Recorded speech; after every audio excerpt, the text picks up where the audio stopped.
Hi guys, it's Miss Hernandez with another Read Aloud. I've got one by my favorite author today, and it's my favorite book by my favorite author. And that story is Lily's Purple Plastic Purse by Kevin Henkes. I even have a Lily costume and a Lily doll. All right, let's get started. Lily loved school. She says, "I love school." And then her friends are back there and they say, "Wait for us." She loved the pointy pencils, she loved the squeaky chalk, and she loved the way her boots went clickety-clickety-click down the long, shiny hallways. Lily loved the privacy of her very own desk. She loved the fish sticks and chocolate milk every Friday in the lunchroom. And she says, straws make everything taste better. And most of all, she loved her teacher, Mr. Slinger. She's got a flower and she says, "For you." Mr. Slinger was as sharp as a tack.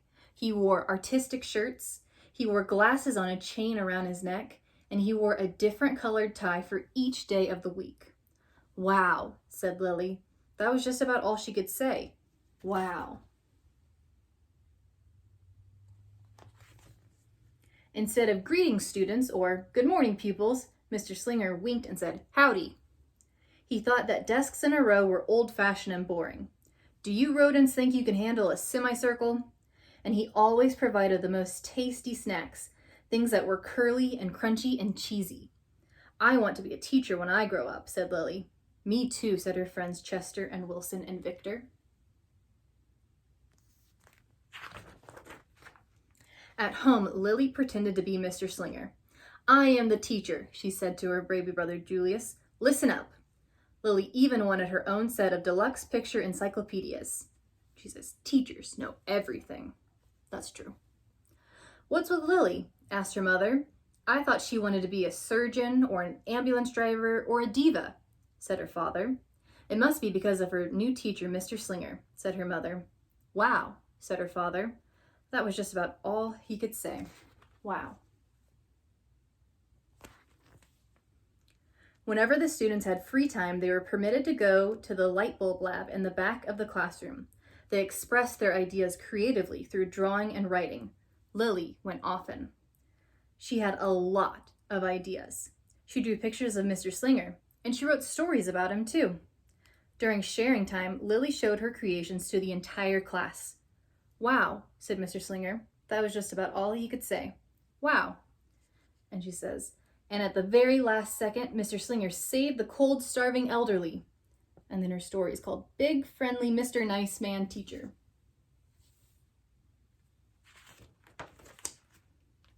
When Mr. Slinger had bus duty, Lily stood in line, even though she didn't ride the bus. Lily raised her hand more than anyone else in class, even if she didn't know the answer. And she says, "Call on me, please, please." And she volunteered to stay after school to clap erasers. "I want to be a teacher when I grow up," said Lily. "Excellent choice," said Mr. Slinger. On Monday morning, Lily came to school especially happy. She had gone shopping with her Grammy over the weekend. Lily had a new pair of movie star sunglasses, complete with glittery diamonds, and a chain like Mr. Slinger's. She had 3 shiny quarters, and, best of all, she had a brand new purple plastic purse that played jaunty tune whenever it was opened.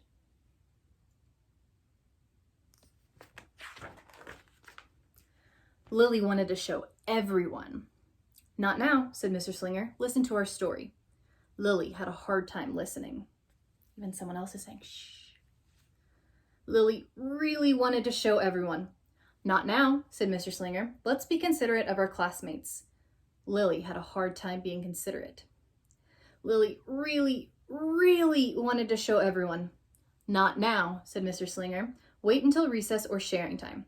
But Lily could not wait. And one of her friends says, "She's in trouble." The glasses were so glittery, the quarters were so shiny, and the purse played such nice music, not to mention how excellent it was for storing school supplies. "Look," Lily whispered fiercely. "Look, everyone, look what I've got." Everyone looked, including Mr. Slinger. He was not amused. Uh-oh.